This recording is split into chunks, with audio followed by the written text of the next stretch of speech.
Lepo pozdravljeni, moje ime je Pija Kapitanovič in sem avtorica podcasta Na robu. Tu z zanimivimi sogovornicami odkrivamo teme, ki so na meji individualnega in kolektivnega. Tokrat o življenju z osebami z motnjo v duševnem razvoju. Z menoj je direktorica Zveze Sožitje, Mateja Dereja, ki pod vaša Zveza Sožitje je neka krovna zveza različnih društev, ki se ukvarjajo s pomočjo. Lepo pozdravljeni. Lep pozdrav tudi vam. Se upravičujem za majčken konfuzen uvod. Najprej sem želela v bistvu vprašati, kako je sploh prišlo do te zveze, do tega združenja? Kako ste se zbrali? Zveza Sožitje je lansko leto praznovala 60 let. To je zelo, zelo stara organizacija. Mislim, da je ena od najstarejših v tem okolju.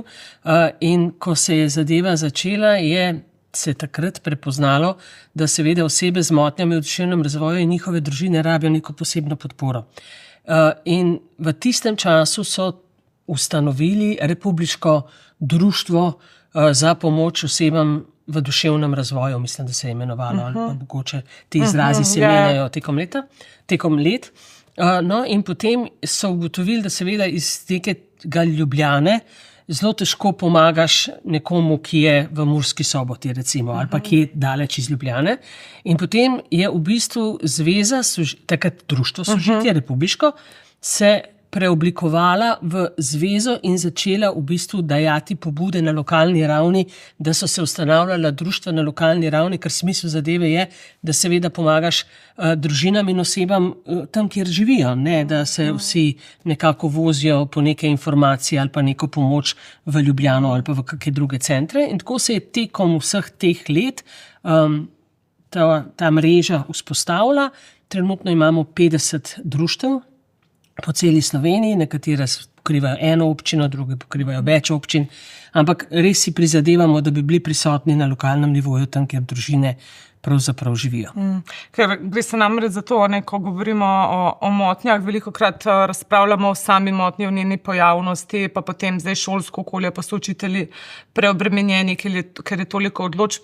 Ne zavedamo se marsikdaj, kaj to pomeni za te osebe, najprej, ki imajo motnje in njihove starše, kakšen je to v bistvu pritisk za sorojence, kaj to pomeni.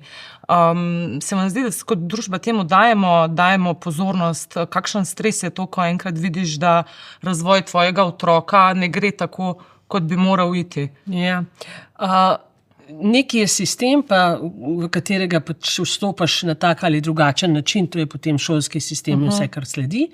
Nekaj je pa tiste družinske v bistvu situacije, s katerimi se take družine spoprijemajo in srečujejo.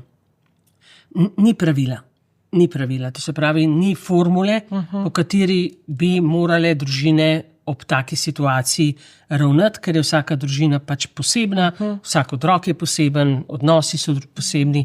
Tako da v bistvu za samo osebo z motnjo, odvisno seveda v kakšni motnji govorimo, oziroma o teži te motnje, je morda vsaj v nekem delu še najlažje. Bistveno težje je za starše. In verjetno je težje tudi za sorojence. Ampak tudi za njih je breme vsega tega nosijo starši in zato pri nam v društvih in na zvezi seveda zelo poudarjamo družine. Ne glede na to, kako okolica to gleda, nekateri z razumevanjem, nekateri malo bolj postran, ampak družine so tiste, ki nosijo sigurno 90% bremena tega, da imajo otroka, ki ima mogoče drugačne potrebe kot pa večinska populacija. In te družine so obremenjene od trenutka, ko to zvejo, pa do trenutka, ko starši umrejo.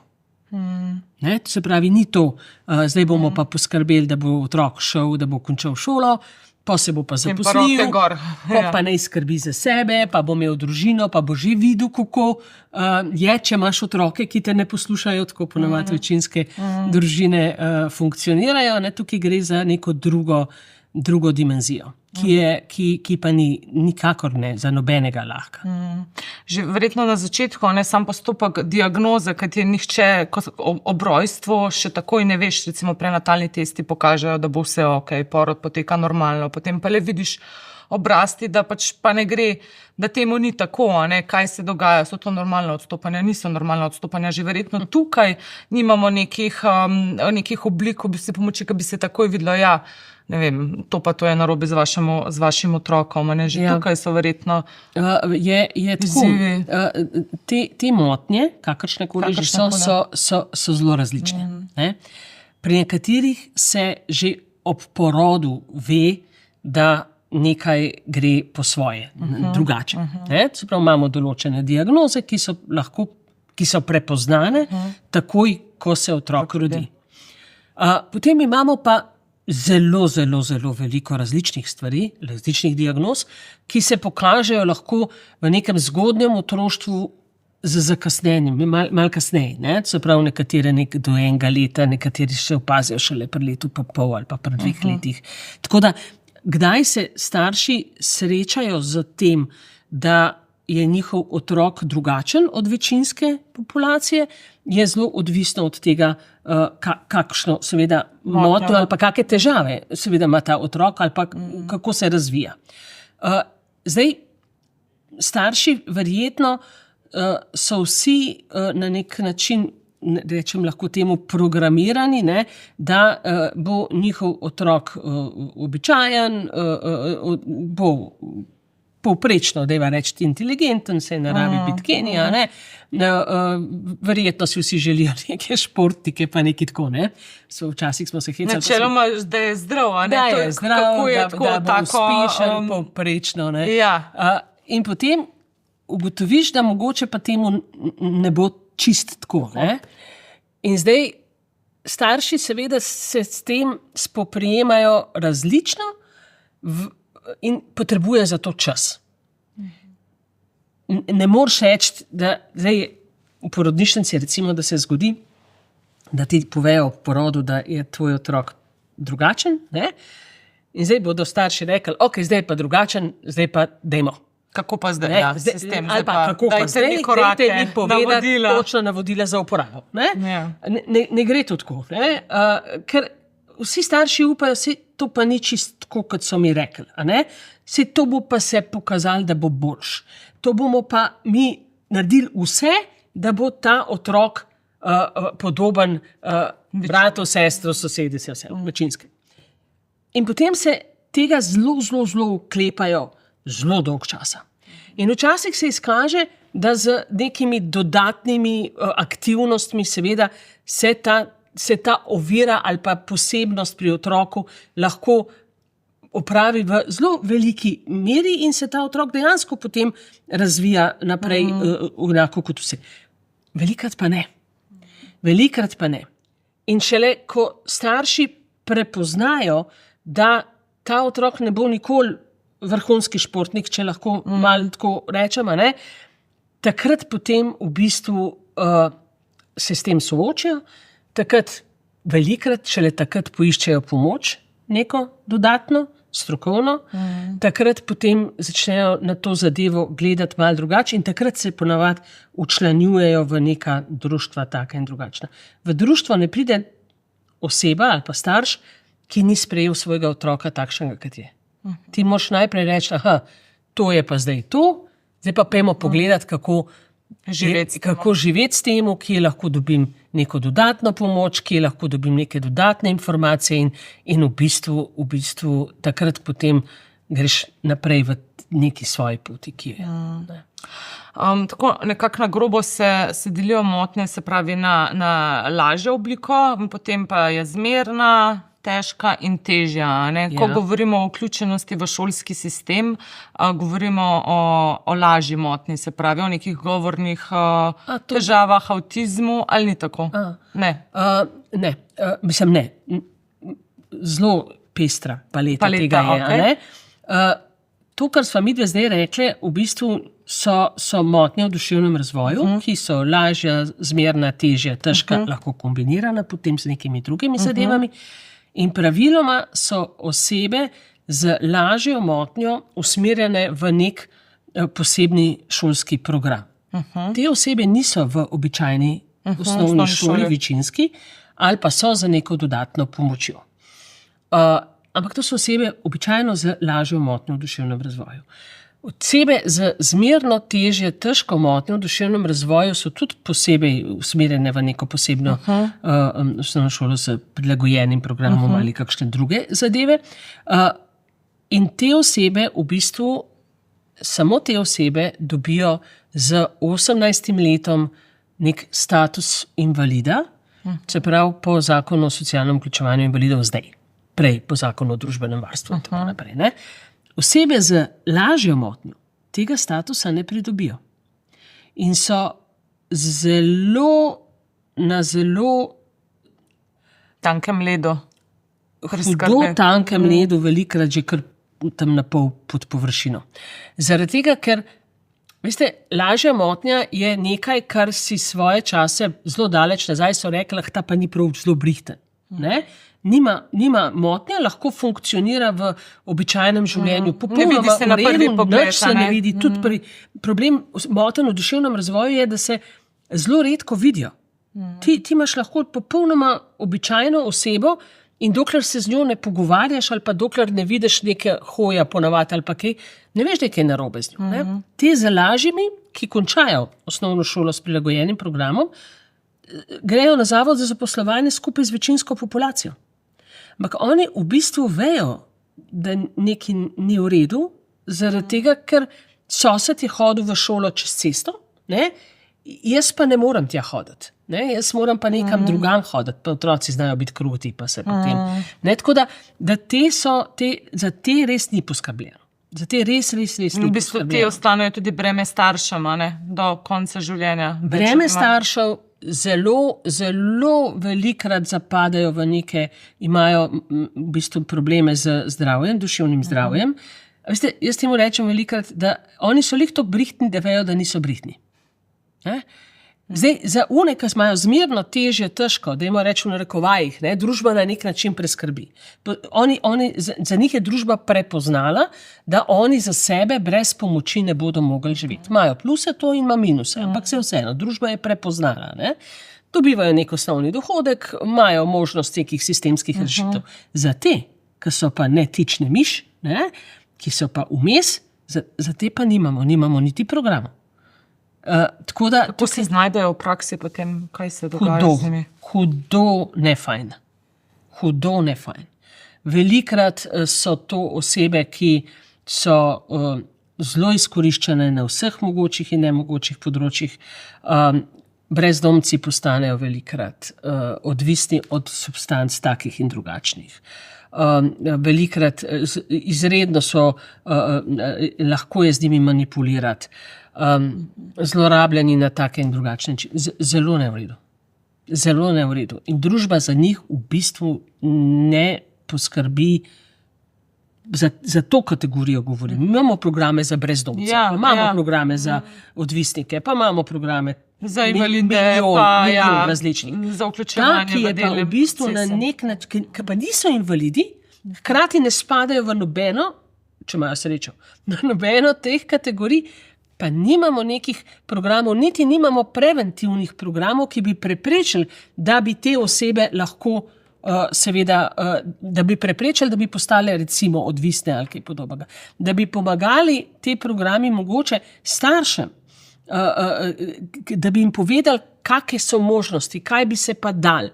Ne vem, jaz vem, da recimo imamo podjetja, ki usposabljajo in zaposlujejo invalide in tam noter je veliko teh zaposlenih, ampak jasno, tudi podjetja, ki so prav s tem namenom ustanovljena. Ampak ne morajo pa vseh. Veliki gre pa mimo, nekako.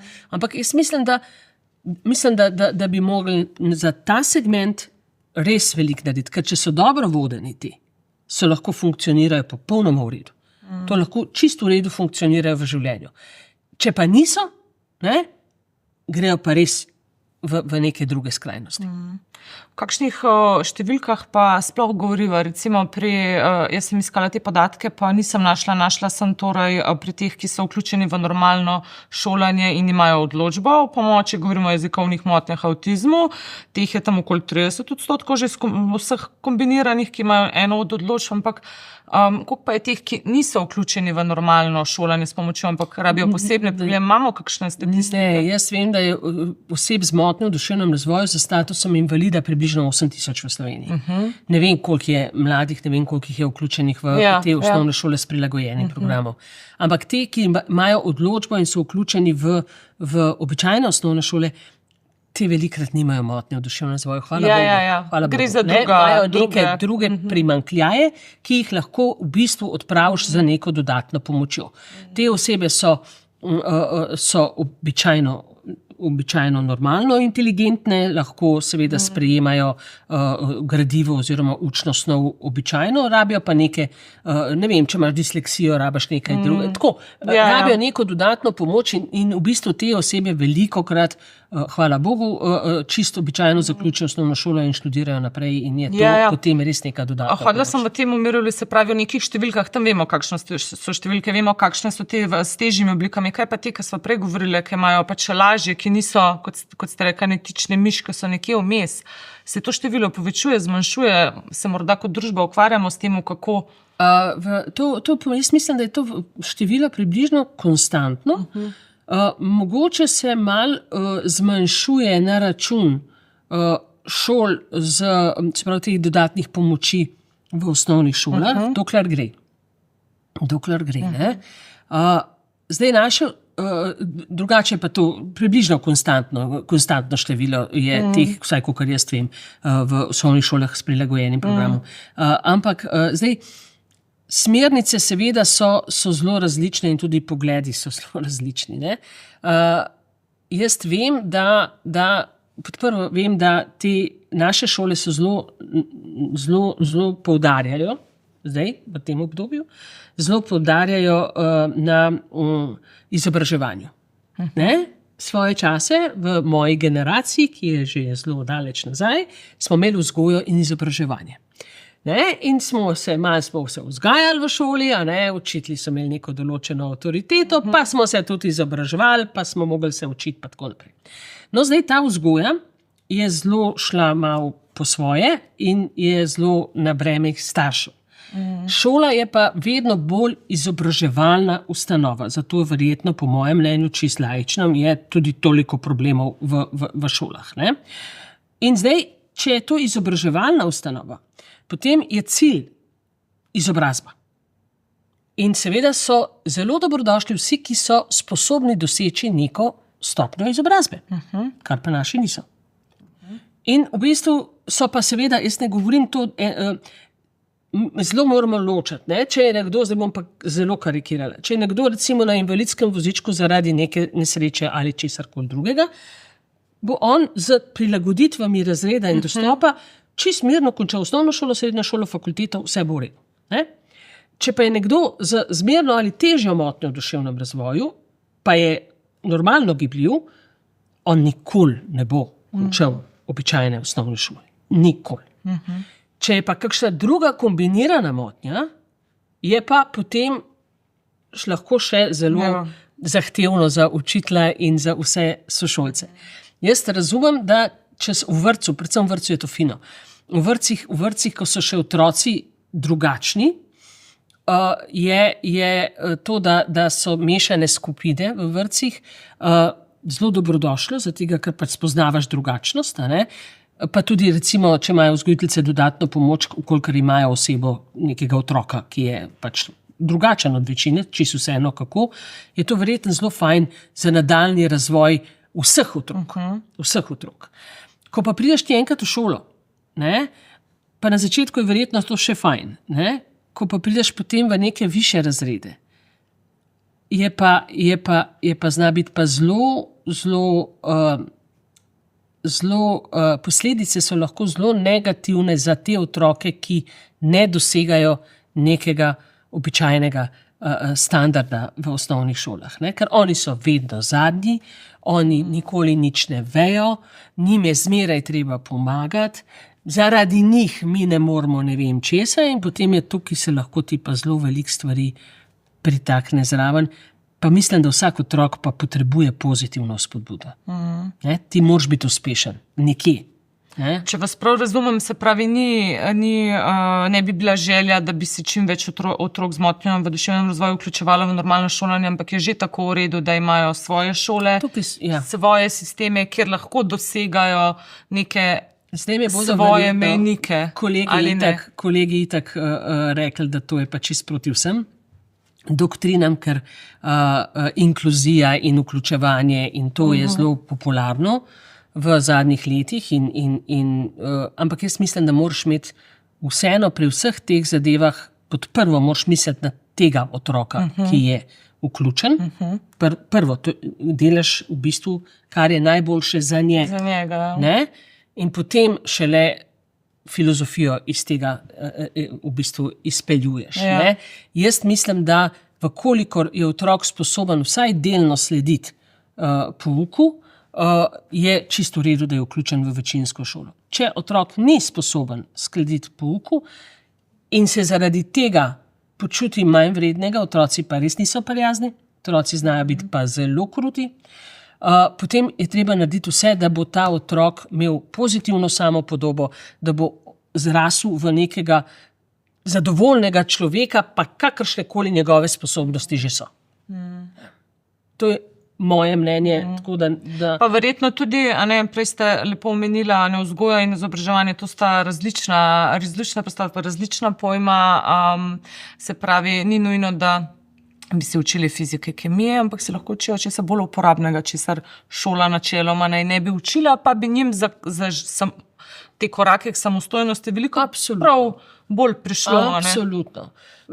V bistvu je tako, ko res s kolegi iz tujine se pogovarjam, seveda, predvsem Skandinavci, ki imajo to bolj razvito, imajo takšen sistem ponekod, in zdaj gre že malo nazaj celo, da v bistvu so seveda te vse osebe vključene v šolo, običajno šolo. Te osebe imajo vse s sabo spremljevalca, to se pravi, imaš ti individualni učni načrt, tvoj, si se sošolci in imaš zraven spremljevalce in dosegaš tvoj učni načrt, svoje mejnike. In vse je v redu do neke točke, ko je potrebno pri večinskih populacij visoka koncentracija v višjih razredih osnovne šole. V teh primerih pa te osebe običajno, tako so meni razlagali, grejo v neke druge prostore in tam pač delajo po svojemu programu naprej. To je ful v redu, če se gre to za 1 uro na dan. Ali pa če se gre za 2 uri mogoče na dan. Ja. Če si pa ti kar naenkrat 5 ur sam v nekem prostoru, ne se sošolci, čeprav vsi v isti šoli, to pa nisem sigurna, da je fajn. Ne?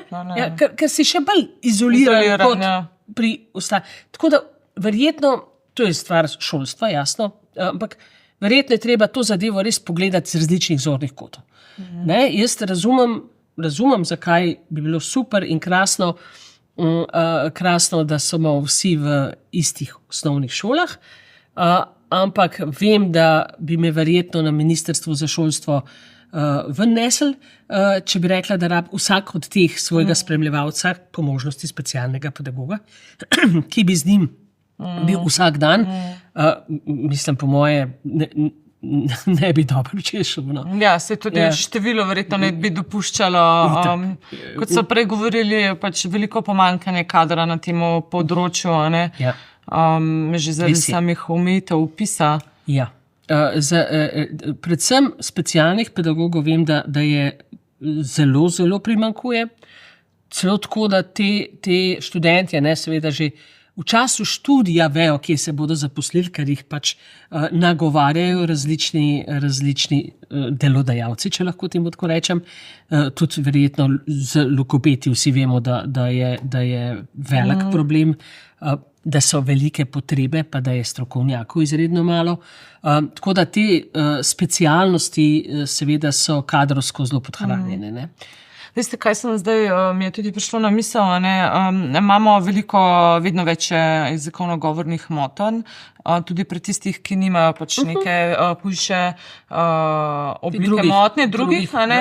Se pravi, kako se pa razporeja? Tukaj je verjetno vedno vprašanje potem, kako razporejati, kdo je bolj upravičen zdaj do neke pomoči, nekdo, ki ima hudo motnjo in bi res rabo pomoč, da bi se približal vsaj malo nekemu povprečju, ali nekdo, pri katerem govorimo da gre iz povprečja v nadpovprečje.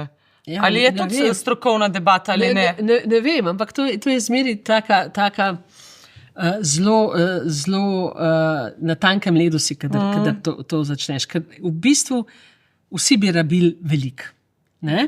To me zmeri spominja, ne poznam odgovora, ampak to me zmeri spominja, ko sem jaz delala v neki drugi organizaciji, ki se je ukvarjala z gibalno oviranimi invalidi, kronično bolnimi, si zmeri bil v dilemi, ali je treba bolj pomagati tistmu, ki hodi, da ne bo pristal v vozičku, ali je treba pomagati tistmu, ki je v vozičku, ker sam ne more. On ta drug pa lahko. V bistvu je treba obema pomagati. In obema bi mogli optimalno pomagati, ne? Ampak ker ni kadra in ker ni denarja in ker ni ničesar drugega, potem vsakemu pomagamo čisto malo. Ja, in nič ne narediš. V bistvu karkoli narediš je narobe. Karkoli narediš. Če te pomagaš enemu, pa rečeš, se ti pa lahko sam, bo on res grdo gledal, a ne? Če pa poragaš drugemu, pa bo on grdo gledal, ker on pa ne more sam, ne? Ampak on tudi ne more sam vsega. Tako da, to so te zoprne situacije, ki ne moreš narediti tako, da je prav, razen v idealnih pogojih z relativno dosti kadra in dosti denarja. Tega pa ni. Pa ko se pogovarjate z vladnimi oblikovalci politik na tem področju, je tukaj neka želja, neka ozaveščenost, da se to področje razvija, so pomoči vedno bolj oblikovane, je vedno več sredstev na tem področju? Jaz seveda, kot zaprisežen nevladnik, nikoli ni zadosti sredstev in noben nas ne posluša. To je taka paradigma. To je začetek. Zdaj, tako bom povedala. Če se trenutno pogovarjava o otrocih, potem jaz res bi želela, da nas kdo sliši in naj že enkrat naredijo nek sistem pomoči družinam, ki imajo majhne otroke. Tega ni. To je grozljivo. Jaz to govorim zdaj že pa res sama sebe grem na živce.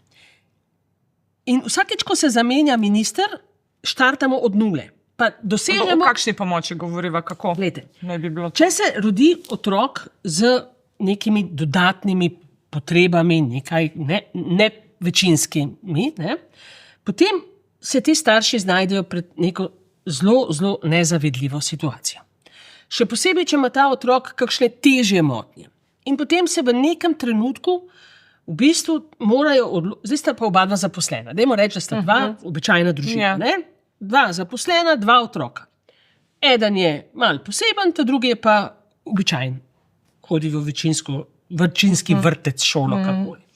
In zdaj ta starša seveda vse svoje sile napenjata v korist otrok, obeh teoretično. V praksi seveda temu ravno ni tako. In kaj od sistemske pomoči te družine dobijo? V bistvu razen nekega finančnega vložka, ki je minimalen. Dodatek za njegov otrok. Minimalen. 100 evrov. Ne, vse skupaj nič. So oni v bistvu prepuščeni sami sebi. In ta dva starša z službami po svojih res najboljših močeh poskušata nuditi najboljše obema otrokoma. Ampak, ker je en malo bolj poseben, potrebuje res več pomoči.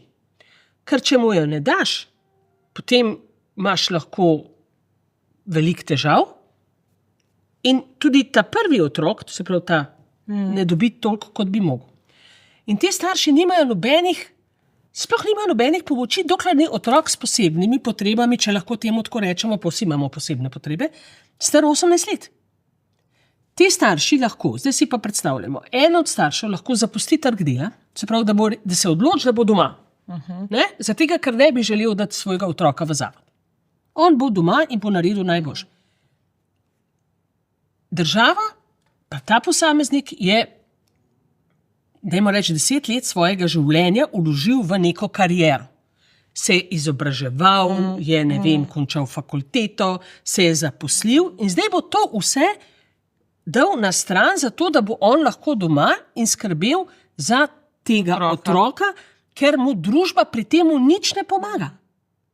In ne samo to, da je on vrgel stran vse tisto, kar je, in da smo pošteni, če je taka mama, oče, se vseeno, imamo in mame in očete, doma naslednjih 5-6 let za otrokom.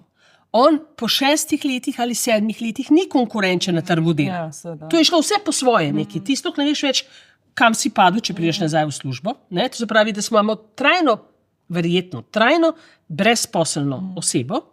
Ampak ti v bistvu ni samo to problem. Problem je, da je diskriminiran običajno tudi drugi otrok. In ko smo mi nazaj parkrat že imeli delovne skupine, doktorirali smo na tem, kako pomagati tem družinam. Imeli smo 2 varianti, ker tukaj niso samo osebe z motnjami v duševnem razvoju, tukaj so tudi druge osebe, težko bolni otroci in tako naprej, ki te res družine rabijo neko dodatno pomoč. Pa smo ugotavljali, ali bi bilo bolje, da bi država organizirala in plačevala neke strokovnjake ali nekoga, ki bi tem družinam pomagal, ali bi bilo bolje, da družini damo neka sredstva, s katerimi bi si ona lahko preskrbela neko dodatno pomoč. In smo potem ugotovili, da so te paleta teh pomoči, ki jih te družine potrebujejo, tako zelo velika, da je nemogoče, da ti to zorganiziraš. Pa smo že prišli do nekega zaključka, ampak nažalost je bilo potem tudi volitve že nazaj. In nov cikl, novo ministrstvo, novi kadri in potem to vse propade in začnemo z novo. Tako da nič od pomoči. Baje naj bi bil zdaj, niti ne vem, je že končan, nek projekt z nekimi, meni se zdi, 10 družinami, ki naj bi kot krovna organizacija niste vključeni. Ne, da ne vemo, zvedeli smo po kuluarjih, ne vemo, kdo so te družine bile vključene, ali so sploh bile vključene. Kdo jih je izbiral, kdo je zasnoval program. Nič ne vemo. In ena od vaših kolegic, tudi novinark, vem, da že vrsto, vsaj 3 ali 4 je prosila Ministrstvo za solidarno prihodnost, če bi lahko dobila podatke o tem projektu in še zdaj jih nima. Tako da baje je bil in baje naj bi se nekaj premaknili. Ne pa bi šlo za organizirano obliko pomoči, ne finančna sredstva namenjena družinam, ampak kot za neke, ne vem, nove varstvene centre ali ne vemo. Ne vem, res nič ne vem. Ampak te družine do otrokovega 18. leta nimajo nobene pomoči. Razen, da en starš lahko ostane doma in dobi nadomestilo za izgubljen dohodek. Kar je res slabo. In še potem v bistvu ostane dolgotrajno brezposeln, ker se trg dela spreminja. Ne moreš. Obedve veva, da če prideš po 1 letu nazaj, rabiš pol leta, da se... Pa tudi potem, ti otroci niso vedno bolj samostojni, ne gre za nekaj, kar je pač vedno lažje, ampak več čas potrebujejo. Po 18. letu imajo oni možnost drugačne pomoči. Po 18. letu imajo oni možnost recimo pridobiti osebno asistenco, če jo potrebujejo. Neke druge stvari se odpirajo po 18. letu. Do 18. leta so pa starši sami. Ama sami. In res ni v redu. Res ni v redu. Te mlade družine pregorevajo, dobesedno pregorevajo. Jaz sem zadnjič govorila z eno mlado mamico, mlada družina, hčerka ima s posebnimi potrebami, pa sinama, pa mož pa žena, ne, jasno. Ona je rekla, da si neskončno želi, da bi šla ona dva z možem in sinom enkrat lahko skupaj za en vikend nekam. Ker ne more jeti. Ker ima hčerka tako velike potrebe, te dodatno pomoč potrebuje, da gresta lahko s sinom. Ali mama pa sin, pa oče doma ostane, ali pa oče pa sin, pa mama doma ostane. In ne more jeti, sploh ne more jeti. In nimajo nobenih pomoči, mlada družina. Ja, govorite, tako lepo je ta družina, ampak tudi verjetno, ko se nekaj ta zgodi, veliko ločitev. Je tako, ali samo o tem? Slovenija je itak dost znana, da se tako zelo radi smo skupaj in gremo zelo radi narazen. Ampak v teh kriznih situacijah je veliko ločitev. In pogosto ostanejo seveda otroci z mamo. Ne? In potem je to za to mamo in otroka ali otroke, odvisno, to potem pa tudi velika težava, da ne rečem izziv, ker izzive si izbiramo, težave pa pridejo. Ne? Tako tudi z očeti, mislim, ni pravila, da bi rekla, da zdaj pa očeti grejo, ne, ali pa da očeti niso v redu. Tudi oni skrbijo za otroke, ampak verjetno so ženske bolj Pa ker ni pač starševstvo je izziv v vsakem primeru, tudi če je otrok popolnoma zdrav. Je naporno, kaj šele, ko se ta obremenitev ne zmanjšuje z vsakim letom, ampak se v bistvu povečuje. In skrbi ostanejo, in skrbi so in kaj samo bo z otrokom, drugačne. ko tebe ne bo več? Verjetno tudi to breme ves čas prisotno. To je cel hudič. To, da se ti sprašuješ da imaš v zadnji v malih možganih, kaj bo, ko mene ne bo, to je po moje eno breme, ki ga tisti, ki tega ne doživlja, ne razume. In potem so variante na temo, jaz temu rečem. Nekateri starši poskušajo tekom svojega življenja naučiti otroka čim bolj samostojnosti in neodvisnosti, včasih je to res težko. Drugi starši imajo pa drugo varianto, pa rečejo, dokler sem jaz živ, bo ta otrok imel vse, potem bodo pa že poskrbeli za njega.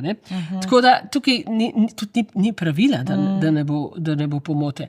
Bolj je zastrašujoče, ampak je res zastrašujoče to, da se pravi v 30 letih ali pa v 40 letih se sistemske rešitve za osebe z motnjami v duševnem razvoju, lahko govorim samo za to, za druga ne morem, v bistvu niso spremenile čisto nič. To je res hudič. Ne? Se pravi, pred 30 leti, ko so starši umrli, so šli otroci v zavod. Ali so šli pa že prej. Ne? In zdajle, ko starši umrejo, je čisto isto. Grejo otroci v zavod. Zavod, govorim zdaj, bivalne enote, skupnosti, kakorkoli, institucionalno varstvo. Nič ni drugače. Samo kvaliteta življenja v teh institucijah je bistveno boljša, kot je bila pred 30 leti. Ampak še zmeraj je to. Nekih dodatnih storitev nismo razvili. Milijon drugih variant je. Pri nas smo na srečo, pa res na srečo, za ostale predvsem, imamo osebno asistenco, ki omogoča, da osebe ostanejo doma, ampak ampak pa je to bolje, jaz si čisto laično predstavljam, da pa je mogoče vseeno bolje življenje v neki skupnosti, kot pa življenje sam doma za eno asistentko. Sej veste, ta osebna asistenca pri naših, to tudi poskušam na ministrstvu. Eno uro verjetno na dan ali pa dve, verjetno tudi 24 ali je. So kar, ampak dokler so starši živi. To ni sistemska rešitev. To ni sistemska rešitev v smislu, kaj bo, ko mene več ne bo. Razen, če ta osebna asistenca poteka v okviru družine, se pravi, da bi bila jaz osebna asistentka mojemu bratu in ko bi starši umrli, bi brat ostal doma. In bi bila jaz naprej osebna asistentka, ker sem sestra. Ne? A to je možno pri nas? Tudi možno. Ampak to ni sistemska rešitev. Ne? Sistemska rešitev bi pa bila? Sistemska rešitev bi bila neke storitve v skupnosti, neke pomoči, ko bi se lahko 4 prijatelji, zmenili, pa rekli, bomo ostali v neki hiši, starši zapustijo lahko hišo temu otroku in rečejo, ok, dajte tukaj, pa bi poskrbeli za neko dodatno pomoč, da bi ti ljudje lahko živeli tam noter. Neke oblikovanje nekih skupnosti življenjske. Neke skupnosti, te skupnosti bi bile seveda take, da bi, jaz si to tako predstavljam, da bi se osebe odločile, s kom bojo bile. Ne? Jaz sem bila, ko sem študirala v študentskem domu, ne? In sem bila s cimro, ki je perfektna. Ama zdajle si ne predstavljam, da bi me pri mojih letih dal v eno sobo z nekom, ki ga jaz pravzaprav ne poznam, in zdaj pa naslednjih 20 let izvoli živeti tako. Zakaj imamo različna merila? Ne? Jaz si tega ne predstavljam, zakaj bi se mogel recimo moj brat. Ni fair. Ne? In zdaj te podpore, ki smo mi mislili, da bodo, ker smo tudi zakon o socialnem vključevanju delali za to, da bi lahko enkrat te osebe živele v nekih manjših skupnostih z neko pomočjo, ki bi jo lahko zorganizirali kdorkoli, tudi tega ni. Ne? Pa imamo podporno storitev prebivanja s podporo. Po zakonu o socialnem, nič ne pomeni. To pomeni, da upravičenec po tem zakonu, upravičenci po tem zakonu so posebej zmerno težje težko motnje v duševnem razvoju, najtežje avtistično ovirane osebe, gluhoslepe osebe po poškodbi možgan. No, to zelo pestra. Zelo pestra, ampak če te osebe v max najboljšem primeru, optimalno najboljšem primeru, kar pomeni, da niso vključeni v neko sistemsko skrb, VDC in tako naprej, da ne živijo doma z družino, se pravi s starši, da samostojno živijo, oni dobijo maksimalno v povprečju lahko 7 ur pomoči na teden. Pa samo rekla 1 ura na dan. Ja, ampak to je maks. Ja. In potem jaz poskušam razložiti tistim, ki o tem odločajo, da to pomoči jaz rabim. Ne? Vsi rabo. Ja. Ne? Da prišel domov, pa da ne bi rabo pospravljati. Ali pa, ne vem, da bi ti nekdo mal pomagal. Ne pa nekdo, ki je, ne vem, po poškodbi možgan. Pa se ne premakne. In to določa en pravilnik, ki je bil sprejet pred časom. Pravilnik je bil sprejet na podlagi pilotskih projektov, ki so potekali v času korone. In pač si ga ne da spremeniti pod nobenim pogojem, pa karkoli naredimo, pa se res smatram. Pa res bi želeli. Pa se ne premakne, ama nič. Nažalost, ne?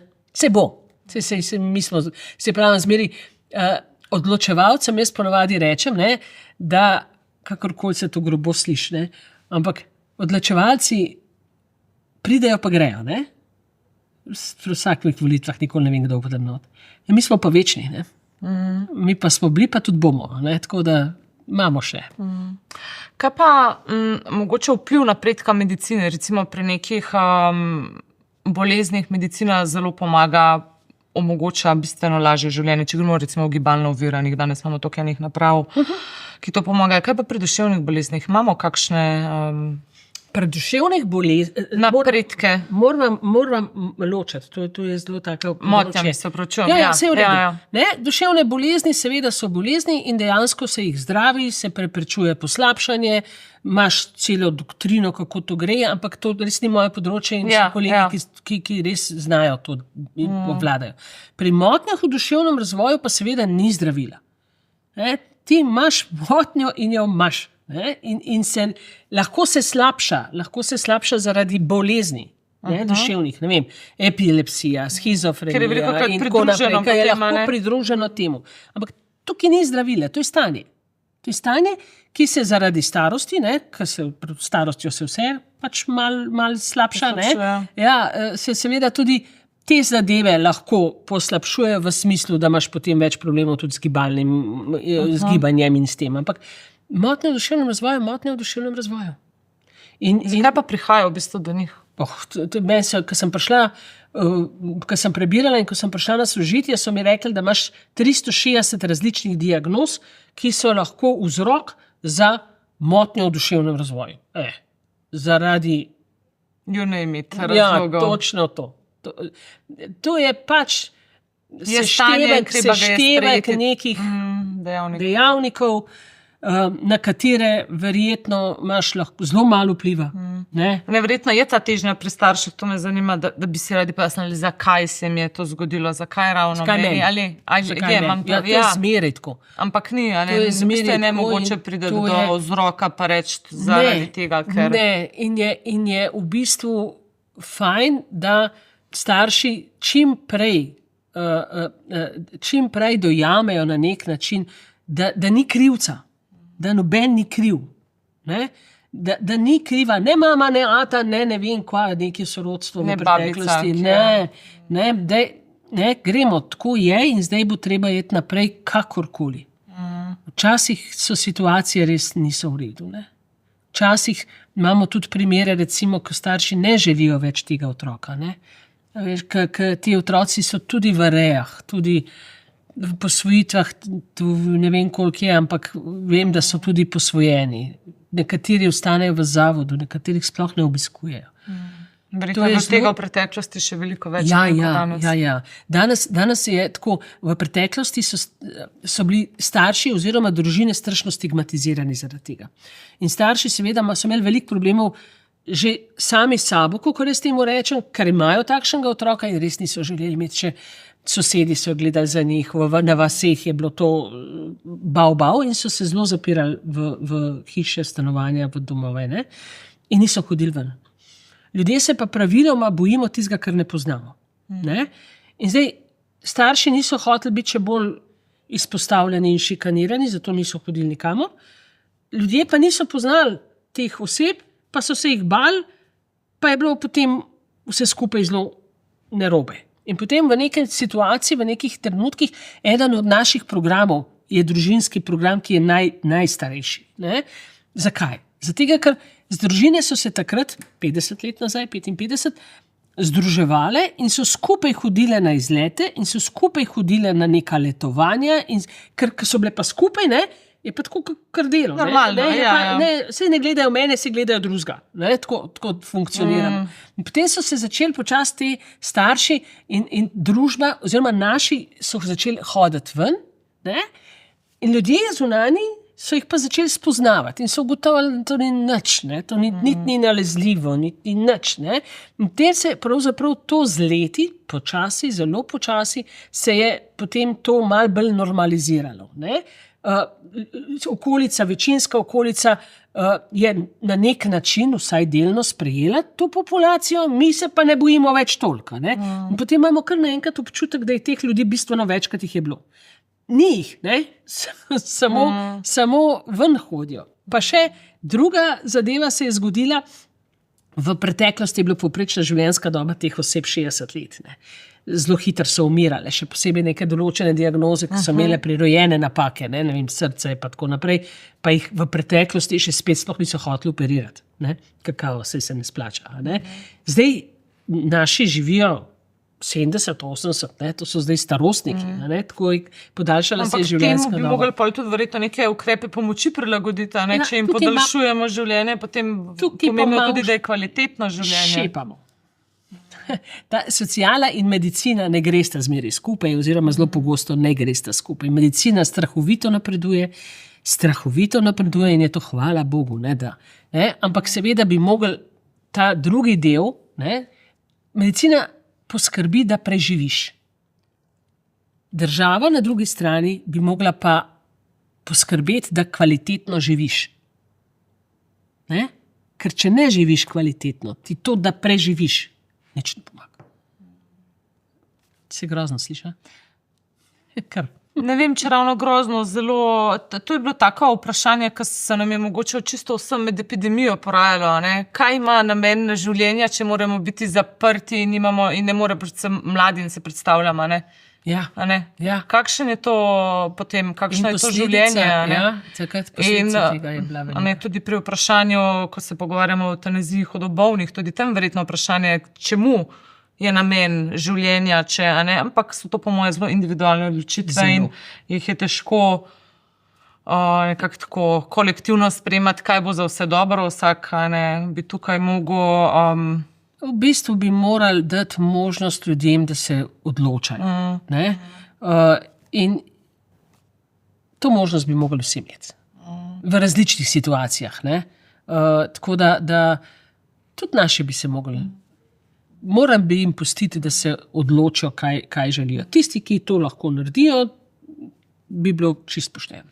Kako pa je vaš brat, če še za konec vprašam o osebni vaši izkušnji in njegovi zgodbi? Jaz imam brata, ki je 4 leta starejši od mene in je gospod.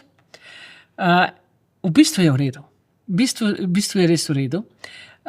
Obiskuje varstveno-delovni center, še vedno živi doma. Jaz imam še starše, se pravi očeta 92 in imamo 88. Zavidljiva starost. Ja, ni nam dolg čas. Ni nam dolg čas. Tako da Igor je v bistvu v redu. No, ampak veliko skrbi je bilo verjetno tudi na vas. Na meni niti ne, na mami, na na starših. Ja. In verjetno je še zmeraj. No, zdaj jim je mogoče malo lažje, ker sem jaz tako vključena v to, ampak po moje so, tako kot vsi ostali starši, šli čez vrsto nekih vprašanj so mogli reševati, dilem so mogli reševati, tako da... Pa ste že pri rojstvu videli, da nekaj ni, oziroma malo po rojstvu se je kasneje to? Ne, kasneje. Tudi Igorju se tudi ne vidi. To je zelo, te nevidne invalidnosti so res hudič. Zaradi tega, ker te okolica ne prepozna kot drugačnega. In se je zgodilo tudi Igorju, da je bil tudi tepen, ker so ga neki zafrkavali, Igor ni razumel šale. In pa je on mislil, so drugi mislili, da ga Igor zafrkava. Tako da je tudi pokasiral svoje. A ne? Tako da pa še tako je, ne? Igor je 4 leta starejši. Ne? Za mene je to seveda drugače predvidevan, kot če bi bil Igor 4 leta mlajši. Ne? Jaz sem prišla v družino, ki je bila taka, kot je bila. Ne? Če bi bil pa Igor 4 leta mlajši, bi bilo pa verjetno za mene to tudi drugačne. Zato, ker se vemo, ne? Iščeš, čakaš, otroček, in potem pride nekaj, kar v bistvu se ni tako čist, kot si ti zamislil, se in tak nikoli ni. Ampak, ne, tako da v redu, vse za enkrat. No, pa tudi danes si predstavljam, da je v primeru, če imaš otroka, ki odstopa od nekih pričakovanj, ki zahteva več skrbi, da se mogoče tudi težko odločiš potem še za enega.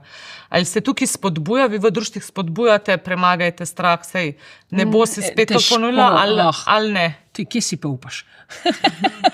Kje si pa upaš? Jaz mislim, da je to res področje strokovnjakov, ne? Starši, ki že imajo eno osebo, enega otroka z motnjo, jaz mislim, preden se odločijo za drugega, se zelo, zelo dobro in pozanimajo in ni, da ni kaj verjetno naredijo. Ampak ne gre, kot vem, ne gre za genetske... Ne vedno. Ampak jaz poznam primer, ko sta oba dva otroka z motnjo, težko motnjo v duševnem razvoju, pa gibalno ovirana tudi, s tem, da je bil prvi otrok, oba dva rojena običajno, razvoj običajen, meni se zdi do pol leta, 1 leta, in potem je pri prvem otroku šlo navzdol, in je pač zdaj v stanju, kot je, in drugi otrok je 4 leta mlajši, in je mama prav posebej upozorila in rekla, dajte pregledati, dajte, vse v redu. Vse v redu, otrok v redu rojen, brez problemov, nobenih težav. Tudi prve pol leta, 1 leto, nobenih težav, normalen razvoj. Pa ponovno. Tako da to so res niso fajn, to so res težke zgodbe. Poznamo primere, ko so prvi otrok bil z motnjo v duševnem razvoju, teh je res veliko, veste, vsaka je svoja. Ne? Pa je potem mlada mamica drugič zanosila, pa je želela vse te teste opraviti, in ker je bila zelo mlada, je pred časom že, dolg nazaj, 20 let nazaj, so ji rekli, da ne rab, da itak se to ne bo ponovilo, da to je, se vemo, koliko so procenti, in je točno še enega dobila z motnjo v duševnem razvoju. Tako da res so težke situacije. Res je težko predvideti, kaj. Ja, to včasih pač ne gre, no. Včasih pač ne gre. Primeri, primerov, kakor češ. Primeri, ko sta, ne vem, dve osebi, mož in žena, iz prvih zakonov običajne otroke skupaj z motnjo v duševnem razvoju. Ne? Ko nekaj ne gre skupaj, ne? In tega ne moreš vedeti. Tudi vsi testi ti tega ne pokažejo. Verjetno pa ni samo slabo, verjetno pa je to tudi ima svoje... pluse in prisrčnosti in vse ima pluse lepe pa minuse. trenutke. Kaj jaz poslušam moje kolegice in kolege iz ne profesionalno, ampak tako, in kaj meni razlagajo, kakšne probleme imajo v družini in kakšne probleme imajo, ne vem, z otroki, z brati, sestrami, ne vem, alkohol, droge, ni, pa si mislim, pa mi smo pa dobri. Mi se imamo pa fajn, ne? Ker verjetno je, ne, verjetno jaz si zmeraj mislim, da starši, če slučajno, ker je po mojem res še bolj grozen, da otrok zabrede v neke take sfere, ki niso v redu. In potem se po mojem ti starši res že spet sprašujejo, ne, kaj sem naredil narobe, da je šlo to. Meni se zdi, da od rojstva naprej se sprašuješ. Skriviš za vsako stvar. Ja, za vsako stvar. Ampak ne, bil je krasen, bil je super, bil je uspešen, bil je vse, zdaj pa to. Ne? In ti starši se po mojem lihtko požrejo. Pri nam rečeš, ok, ne, nisi niti kriv, niti ne veš, ni šlo drugače, tako je. Naredili smo najboljš, kar se je dal narediti. In načelno, strašno so naši, praviloma, so strašno čustveno inteligentni. Oni te res začutijo. Ne moreš jih preslepiti. Tudi darilo, če jim daš, pa če jih ne maraš, bodo sicer darilo vzeli, ampak te ne bodo imeli radi še zmeraj. Pravi, imajo to neko... To feeling za ljudi in posledično seveda te znajo obrniti okrog prsta, še posebej starše, tako, na hiter, niti ne veš kdaj. Tako da so posebni. Pozitivno posebni. Jaz se spomnim odraščanja v naši sosedski z Mojco, ki je bila zagotovo za eno izmed malo težjih oblik. To so bile lepi trenutki, res lepa igra, prijetna, veliko smeha. Niso zlobni? Ne. Naši nikoli niso zlobni, ker če hočeš biti zloben, moraš biti pameten. Lahko nagajajo, zlobni niso pa nikoli. Tudi nimajo te priračunljivosti, niso, so taki, kot so. In to je pravzaprav zacentno. Rabijo pa pomoč. Cel življenje rabijo pomoč. In se jih okrog prinese zelo hitro. Rabijo zaščito, zaščitnike bolj kot... Rabijo neko zaščito, da se tudi oni počutijo varne, da vejo, da se lahko obrnejo na nekoga. Praviloma jim abstraktno nikako ne gre, kar pomeni, da je z denarjem velik problem. Tega ne znajo. Pa še cel kup drugih stvari ne znajo. Znajo pa neke stvari, ki pa jih pa mi nikoli mogoče ne bomo znali. Najlepša hvala za ta prijeten pogovor. Hvala vam za povabilo. Se slišimo in vidimo prihodnjič.